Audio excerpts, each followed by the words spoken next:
pwedeng mag-ano. Ayan na. Ayan. Hello everyone. Ayan. Good afternoon. Yes. Good morning. Good Hello. evening to other side of the world. This is Josephine, Yes. and I'm the face behind of Pen's Diary. And now today's video, I have a guest. It's from UAE also, Miss Jed and Helen. Hi, Miss Jed and Helen. How are you now? Hello. Thank you Hello, for magandang tanghali, accepting my everyone. offer to be a guest in this video, in this Go Live. Ay, Yes. How wow. are you guys? We're Good. good. I'm good. And then also, congratulations to both of you for your Yay. growing business. Yay! Yay! Yay. Yay. Oh, Merry Christmas Also na sa atin po. you. Okay. Merry Christmas Next na. na, next. Ah, Yes. Happy Christmas. Okay, Merry Christmas. can you Merry Christmas Winter. na introduce dito. Ano yourself yun? first Christmas. to our Ramdamin na followers? natin, Sis Helen. ramdamin na natin yan. Yeah. Sis Helen. Yes po. Yeah. Can Okay. you introduce Ah, yourself, our followers? okay. Okay. Good afternoon, everyone from UAE, and good morning, good evening from the other parts of the world. I'm Helen, and I'm one of the guests of CISPEN right now. And I have two children, two adult children, and I am also an accountant before. An accountant pa rin still, but I'm not It's a working as an profession. accountant right now. Yeah. Right now, I'm a digital business entrepreneur because right now I'm focusing on this business. And I thank God for this because this is a good thing that came to me at the right time. Yes. Good, yes. Okay po. Thank you po. Miss Jed, how about you?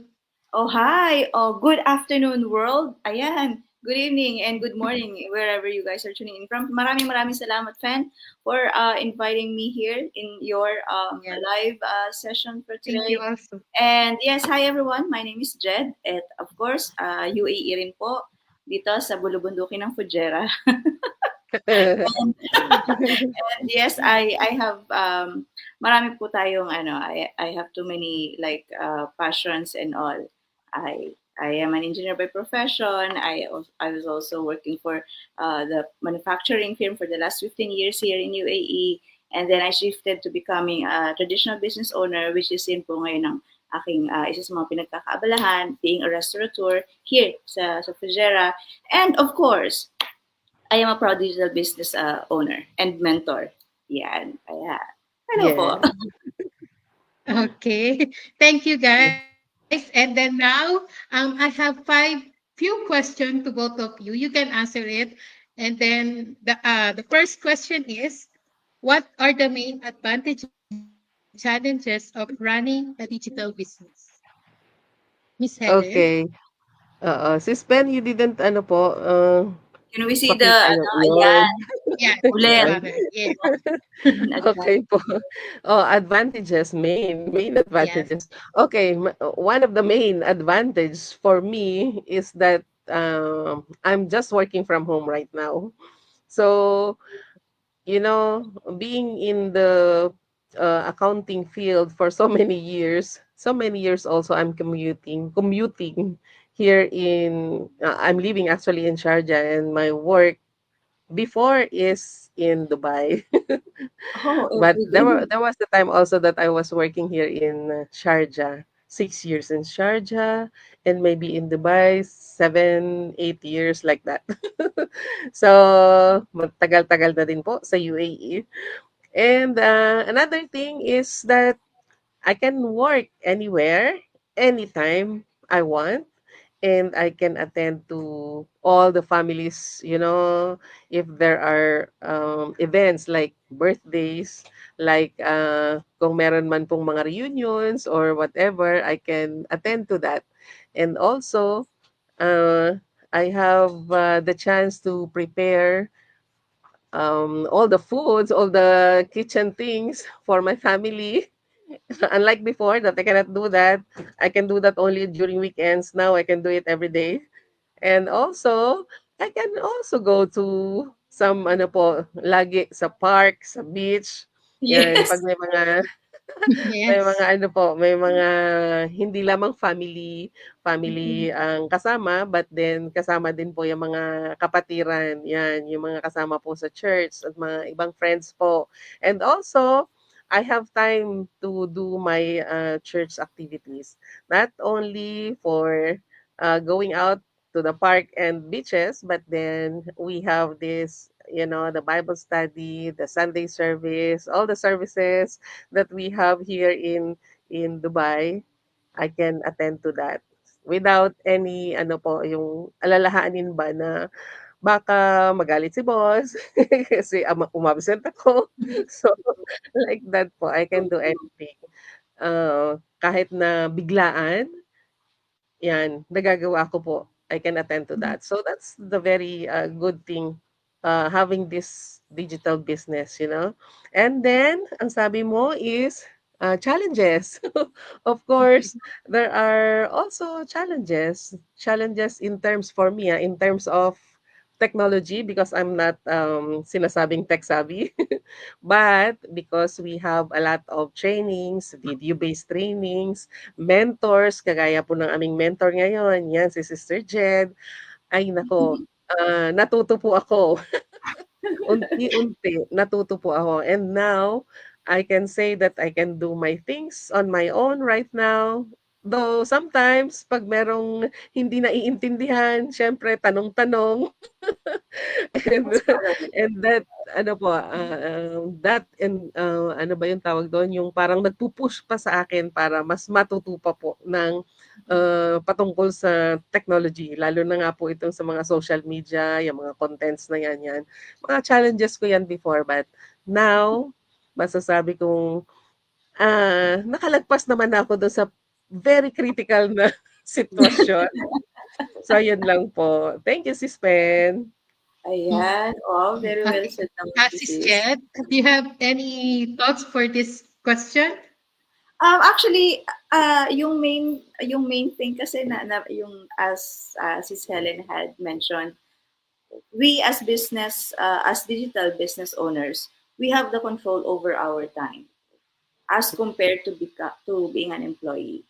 Alam mo ba, uh, Fen, kasi you are still in the stage of you're still employee at the moment, right? But soon enough, when everything is running well and in that right time, like everybody else in this business, na they're able to quit their job because this business is lucrative. It's giving a lucrative profit. But of course, it requires effort and time then and hard work. Like building any business naman, kailangan yon. It won't grow if wala ka namang gagawin, tama. So yes, control Yes. over our time, yun ang meron tayo. Yun ang Yun na po. pinaka-main advantage talaga. And Mm. challenges, actually marami. Marami, lalo na Mm. kapag ikaw, you have a day job and then Mm. you are trying to build up this digital business. Of course, Mm. you may not have that enough time to do the things that needs to be done in the business. Kasi sa initial phase talaga, you have to work on it. You have to establish Mm. everything. On the first phase lang naman. When you're done, when you're over that, okay na. Yes. You've got all the Mm. time in the world to just do whatever you want. So yun yung challenges on the first phase. That's what I also experienced before. So syempre, uh, but if you really want to do this, and if you really have that determination that no, I have to do this because I am looking forward to this day na I'll be okay, and madali magiging madali para sa iyo. So Mm. yun. And I thank you. Wow. I will give also Yours, yes. additional thoughts also for me.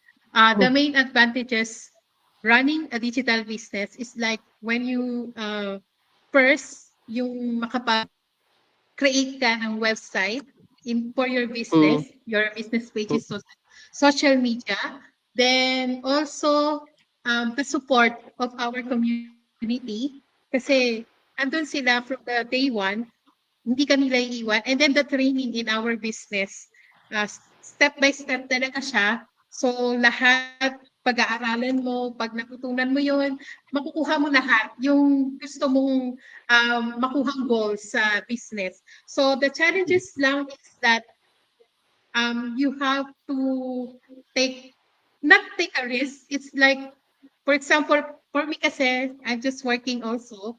So, meron talaga akong kailangan enough hours to make my business, my online business. So, magiging kagaya din ako ng iba na masipag, ganyan-ganyan. Parang ganun yung ano ko, yung reason ko why I'm joining our digital business. That's it. Yes. Okay, number two na guys. Uh, Let's see that. what exactly do we do? How much can I expect to make? So, Yan, Okay, yan. you, sige. Magandang. Sige. Helen. Sige, ako na muna din. Yeah, So, Miss yung Helen. yung ginagawa namin po is to advertise. Ina-advertise namin actually yung system na ginagamit namin. And then,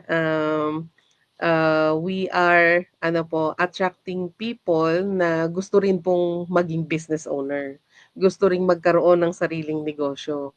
So yun po yung main na ginagawa po namin. And then, ang sabi, how much can I expect to make? How much can you expect? It is depending on your personal effort. So kung tayo po ay masipag, tayo po ay dadami ng dadami ang atin pong possibility na magkaroon ng talagang, matatawag nating yung iba kasi meron ng 5 figures, 6 figures. Kami po nagho-hope din ng ganyan. Talagang yun din po ang dream namin magkaroon ng gano'n. Though others naman po merong mga 4 figures, but others have quitted their job na, yung mga may mga three jobs, ngayon meron ng isang job na Free lang kasi properties. Yes. Free kasi properties na, di ba? nako-cover up na ng income nila dito, yung kanilang income dun sa kanilang mga 2 jobs, yung iba job quitter na nga totally kasi nga po, yun na kumikita na sila ng mga 5, 6 figures and that is more than enough doon sa mga salaries na nare-receive po nila. And kami din po, yun din ang aming, ini-aim that we will be having, 5 or 6 figures a Mm. month. Yun po. And, it is depending nga po on your effort, on the time that you will be putting on your business. Kasi, Exactly. this business po needs a lot of time then to learn. Yes. Kailangan maintindihan po natin lahat kung ano yung dapat nating gawin para maging gano'n din tayo, kumita din tayo ng gano'n kalalaki as compared do'n po sa mga nauna po sa atin o kahit na po No. sometimes kasi wala pang ano, months pa lang. Yeah. Sometimes months pa lang talaga. Oh, they have paid all their utang na. Yeah. And, I know. alam niyo po alam niyo po talaga, in this kind of business, kapagka po nandoon tayo yung ating mindset talaga is to go up and Yes. to bring more para sa business mo, talaga pong magiging successful tayo. Magiging Mm. successful tayo, 'wag lang tayong maiinip, 'wag lang tayong Mhm. siguro 'wag natin ding i-compare yung sarili natin sa iba kasi Yes. each one of us has different styles, but we have the same system na ginagamit po.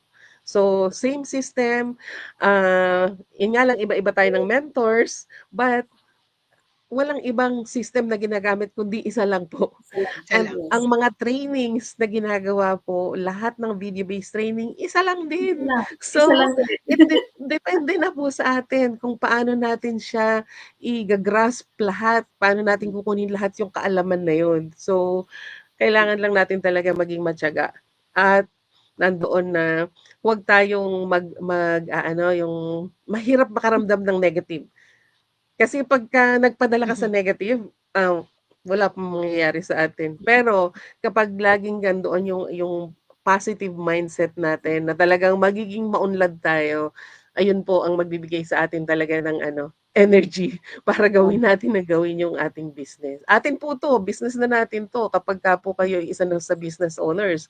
So, hindi Yes. kailangan na maging lambutin.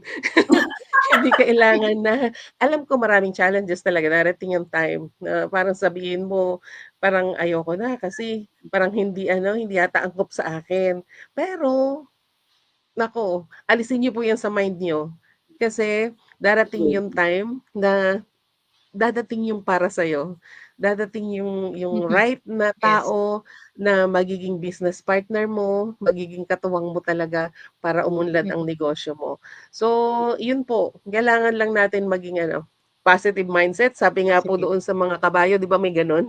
Yung mga Uh, kabayo, anong Tapalodo ba tawag do'n? tawag doon? Tapalodo? Basta Hindi, yung gano'n sa hindi ko kabayo para alam. naka-focus yung mata niya doon sa focus your eyes and mind on the prize, On the price, yes. yun. Yes, eyes on the prize. So yun po, yun lang po sa'kin. Thank you Mm. po. Eh, Ayan, galing si talaga ni Ciel. Sis How about you, Helen. Michelle? Kaya nga. Wala, nasabi na ni Sis Helen eh. Charot. Oo. So, wala na. Wala ka naman say. Kaya nga Oo. ako din parang Oo. And, nasabi niyo na lahat.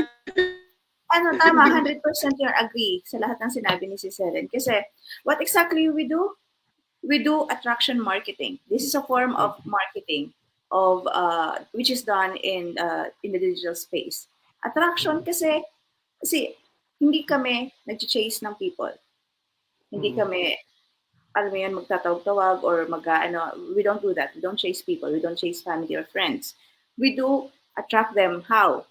By using our social media and just by being true to ourselves. Kasi we are showing ourselves out there sa people, our true self, hindi kung ano pa man. We are showing our passions, we are showing our positivity, we are sharing our aspirations, our dreams. And by that, we are creating the trust of the people, our integrity, also our credibility, so that those people who are really looking for something like this or something sustainable online, um, that is a way for us to share this opportunity to them without us really chasing after them. So that is the entire difference. Ito ang meron dito sa business program na ito. We just do the attraction and that is it. We have the system that take cares of everything. And all that we must do in this business is, given to us, binigay through the training. So, kaya alam namin kung ano yung mga dapat gawin. And that's it. At kahit sino man napapasok din dito in the near future, ganun din. You will learn all these things, how to do it, the right ways, the right methods, and ganun lang siya kasimple. And yung how much can I expect to make? Definitely, 100% talaga. It all depends on you. You are just the only variable. You do your thing, you will get your thing. If you stop and you just, roam around and Yes. you just, stay back and nag-antay ka ng biyaya, nothing will come. You have to, Pwede. yes. Ayun. Okay. Okay. Thank you guys. Hindi na ako mag-additional kasi both Kami of na. you are the same. Sige po. So repeat ko lang. So ito na po ang third question is how to leverage social media to promote your business. Miss Jet? Okay, sige. How do we leverage social media to promote our business? Okay, ang social media is actually a powerful tool in this business. Why so? Because this social media helps us find the right targets, yung kung sino yung mga people na looking for it. So social media, Facebook, like what we are using, we leverage our business by creating meta ads, yung ganyan. And these ads will actually do the thing na okay, i-deliver ito sa mga tao na searching for online businesses and that's it. That is how social media does its magic. Ganun siya. So by just putting up one ad there, sharing our story, sharing what we learn about this business, it can reach many people all across the globe. Ganun ka-powerful ang social media. And since social media naman lahat yata ng tao merong social media accounts, name it, lahat na yan ng mga siguro sa isang tao, maybe 3 or 4 accounts of different social media, 'di ba? Meron gumagamit. So Mm. imagine how wide yung magiging reach niya. And Mm. yun, plus meron tayong we optimize the ano yun, the automation na meron Mm. dito sa mga social media. Kasi Automation. once Mm. na natutunan mo yon, ay, ganun lang pala kadali yun. Isang click lang pala, ayun na pala yun. Ganon, Mm. ganon powerful ang social media. And that's it. Tsaka isa pa, paano namin pa nile-leverage? By creating meaningful content. Mm. By sharing kahit nga yung mga simple captions lang natin, which is coming from our hearts, and that is it. It helps us engage to right people na out there. So that is how social media helps this business a lot in many many ways, and that is how also we leverage it. So ayun, and yeah, Mm. okay. Yes.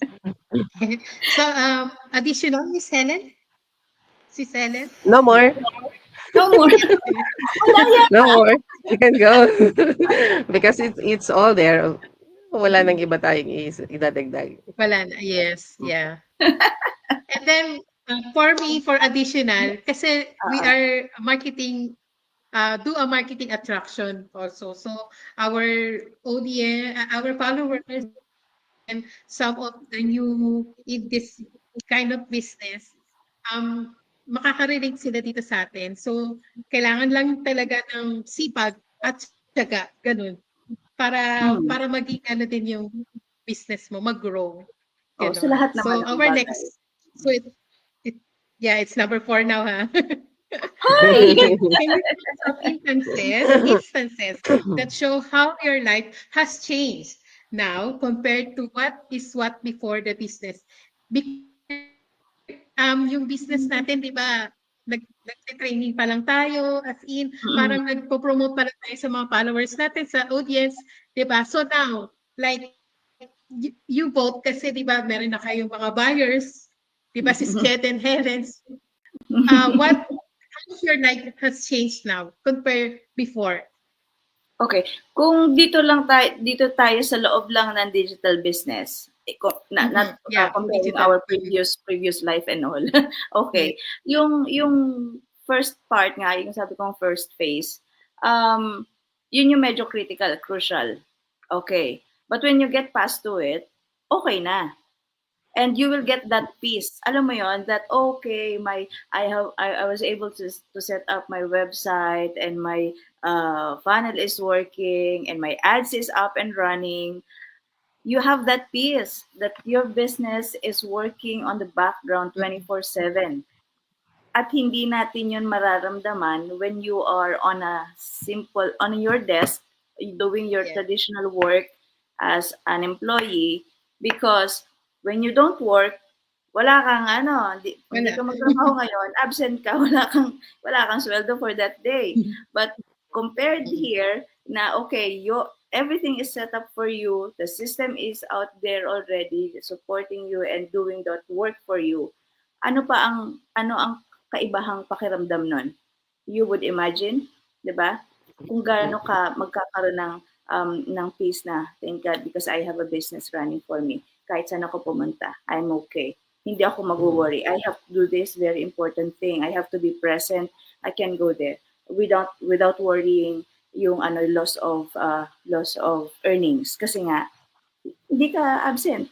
Kasi nga ang business mo, ang digital, kasama mo saan ka man pumunta. Saan, kahit saan, dala mo lang cellphone mo, you're good. You're good to go. Kahit isang linggo ang mawala sa bahay mo, you're good because you have the business with you. It goes with you anywhere, anytime, and you can do it also anywhere, anytime in the world. So that is that kind of change uh, in our life na hindi rin yun matatawaran, kasi you've got that. Ako, for me, personally, I have that peace. That okay, when I woke up, okay, yeah, this is running. I'm just going to check it and see the mail, the inquiries of the businesses, all these things, and oh, thank you. And then the following day, later on, I would get a notification that some deposit on my bank account, and come on, Is it too good to be true? Yes, of course. Marami magsasabi, but this is real. This is legitimate. And of course, hindi naman siya na nagawa lang overnight. It's not an overnight. Mm, It it mm. it passes It's a through process. stages. It's a Mm, process. But mm, as long as you trust the process, you follow through. Yun lang din ang pupuntahan mo. Kung ano yung mga nakita mo doon sa community, whoever you are looking up to, yun din ang mararating mo as long as you keep on mm, going. So, yes. mm. Yun po. Okay. How And about you, Sis for Ellen? Agree ba kayo okay. doon? Agree ba kayo sa mga sinabi ko? Additional. Oo, instances, regarding the ano po, ayan nga sa pagiging, technological inclined 'no, because, before even if I have this Facebook, I don't know how to use that live something. I'm not doing Totoo. this live something. Totoo. Totoo talaga. StreamYard, I don't know also this is StreamYard before, and, I don't have the courage to face the camera yung live kagaya nito. Before, I only have to post ano, whatever pictures I have taken somewhere. That's the only thing that I'm posting. But talking to to you, I know that this is live. I cannot do this before. But now I can do this. Kung kailan tumanda at saka nagkaroon ng ano, no? Saka Ng wala nang courage. nervyos. Wala nang nervyos, no? Walang, Oo, meron ng nawala na Yeah. peace. yung nervyos. Wala na. Kalma. Oo, kalmadong Yeah. kalmado. Ano na, Oo. Yeah, active. you know that self-confidence also. I don't have that Mhm. self-confidence, looking at or talking to anyone like this that we are doing right now. And for me, that's an instance in my life that has changed. So Yes. that's the only thing I can add. Everything that the Sister Jed told is really, that is ganyan din, changes for me also. And I know for all of us who is doing this digital business. Mm-mm. Mhm. Yes, is Ben. Oo. Pero Okay. madadagdag ko. Ako po meron Magdagdag din ka, ako Ben. Magdagdag ka. Tapos po, ako po may additional din, yung instances ko to continue my business is that yung determination ko, yung goals ko, and then yung dreams ko na to be successful someday, and also yun nga yung aking financial stability. So lahat naman tayo doon Mm-mm. talaga magagaling, Mm, mag-start sa mahirap, yun nga sinabi ni Sis Jed, Kagustuhan. trust the process, and then mm, if we get our goals, and then if we achieve it, yun, parang ano na tayo ngayon, Ang sarap easy-easy nun. na lang Ang sarap mag-travel nun. around the world, mm, and then mm, to accompany your loved ones, and Yes. other mm, things, you can do whatever you want. So thanks for our automation system na Mm-mm. mm, kahit saan tayo, di natin nalalaman may pumapasok na pala, ganun, mm, 'di ba? Yes. Mm-mm. So this is the last and Okay. final Last na question. agad. Last na What agad. advice, di ba? Ang mm. bilis. What advice you can give to a new business owners like us, and to those who will decide to join our business community? Okay. Ay, Oh, come sige. Sige. na. Anyone? Join Now na. na. Now na. Don't wait. Don't Now wait any na. longer. Oh, today is the day. Okay, sige. Ako Okay. muna. Sige po. Sige, Okay. sister. Okay. Advice Okay. ko sa mga new business owners, lahat tayo dumaan dyan sa stage na yan. Believe Mm, me. And it's normal that na darating yung time na you'll have self-doubt. Kaya ko ba to? Tama ba tong pinasok ko? Bakit ang results ko ganito? Bakit? Ang dami mong magiging katanungan sa sarili mo eh. mm, Okay. And it's normal. Lahat talaga dadaan dyan.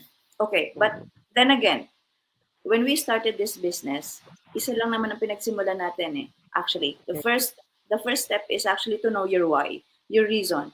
Why do you need, or why are you looking for something like this? Something that that you can call your own, something that will be sustainable, something that will be helpful sa buhay mo in the future. Balikan mo 'yon. Go back to it. Whenever you feel down, or you feel discouraged, or alam mo yun, nawawalan ka ng enthusiasm to do things, balikan mo yung why mo. mm, Because yun yung magpa-power up sa'yo. Mm. Okay, kailangan alalahanin mo. Yun yung parang pinaka-ano natin, Mhm. pinaka-sword natin dito sa business. Kasi hindi natin siya pwedeng sabihing madali. Walang madali Mm. sa buhay. Nothing great comes easy Ayan, in life. Believe me, nothing great kailangan comes. mong paghirapan. You have, yes. Mm. Yeah, The may more na sabi din, may struggles. pinaghihirapan, di ba? The more na Mm. pinaghihirapan, the sweeter the fruit. Mas masarap Mm. kainin after. Mm. Okay, and there's no shortcut. So there's no Mm. shortcut, guys. But we have a way to do things right and proper and in the right sequence. Parang ganyan. Mm. Okay. Mm. Now, to those naman who are thinking or deciding to join the business community, go for it. Nararamdaman mo na ito yung hinahanap mo, go for it. Listen to your guts, to your instincts. Kasi we are not here to convince you. We don't do that. It's up to you. Nakita mo, puntahan mo, pasukin mo. But once you're in, you will be surprised how great this community is, how supportive the community is, na talagang nandyan sa'yo to really cheer you up, guide you every step of the way. So it's just up to you. It's a risk, of course, kasi lahat naman ng bago sa paningin natin. Talagang ano yan, nakakatakot pasukin, di ba? But if you don't take risk, wala rin mangyayari. If you don't take the action today, what are, anong aantayin mo for tomorrow? Nothing, di ba? Wala kang look forward for tomorrow because you didn't act on it. So today's the right time. So for you guys watching this video, um, uh, check out our business community, and you'll see the results. Nothing more from us to say because you can see it for yourself. You can discover this business. We want you to discover this business on your own. So, Mm. ayun yun. Okay. And yes, going Mm. to sis Helen. Okay. For me, for all those new business owners, just be consistent. Consistent in doing, alam ko at first, 'di ba, nandun yung ating enthusiasm na gawin talaga, no? But as we go on, pag nakikita natin na maraming training, Mm. eh Ang dami medyo ko. medyo parang ano ka, magiging bantulot. Don't do that. Kailangan kung gaano ka ka-active nung unang pasok mo, dapat everyday mas lalo ka pang maging active. Mm. Dapat everyday mas lalo ka pang matuto, mas lalo mo pang intindihin yung mga nasa trainings natin. Yun, para sa mga business owners, consistency is the key The para key. tayo ay umunlad. Okay po. And to those naman na who will decide pa po to join our community, check out our website, mga viewers po namin. And doon po malalaman ninyo kung ano ba itong mga pinagsasabi namin. Bakit ba kami ganito na laging nagla-live at sinasabi yung patungkol sa business. Kasi po, eto talaga yung ano na, current situation natin. Dapat magkaroon na tayo talaga ng tinatawag na sa atin sa Pinoy, sideline. Sa current trend, side hustle. Hustle. Side hustle. Kasi Yes. kung wala tayong mga sideline, side hustles, medyo mahirap po talaga mabuhay ngayon ng iisa lang yung ating income streams. So, Dito po sa amin pong pinasok na negosyo, it's not only one income stream. Marami mm. pong income stream pag nakita nyo lang po. So, kung ano po, kung gusto nyo po, di kayo po ay mag-sign up sa aming mga websites. Yun po. So, siguro mamaya, ano po ba si Spen? Po pwede ba naming sabihin yung mga websites namin mamaya? Or ngayon na? Or yung website mo din? Yeah, yes, Okay lang our po. business friend. Oo. You can search Oo. actually all our pages. Mm. You can Yes. see many You things. can check Many. Mhm. our pages po. Ayan. Yun na lang po. Sige, So, hindi yeah. na lang ako magsasabi ng website. Okay. Thank Sige. Oo. you, Miss Helen and Sis Jet, for opportunity to be my guest in my Go Live. And then to Pleasure. all of my followers, to all of our followers, you can visit our website. If you want, what do you call this? a passive income, something like that, and then side hustle. Join us in our growing community. Mm-mm. See, we are real. Hindi kami robot, something like that. Kasi Pinindot ang sarili, eh, no? show you business is running smoothly, and Mm-mm. some of our business partners are successfully run their Mm-mm. business. So thank you guys for watching, and then see you next time. Thank you, Miss Helen and Sis Jen. Thank you so much, Pen, for having me, for Yeah, having us. It's a pleasure. this is our end of our our Q&A Tapos portion. na Thank you agad. guys for watching. Bye bye. Thank you. Bye. Bye, everyone. Thank you. Bye bye. Oh, asan na si Sis Helen?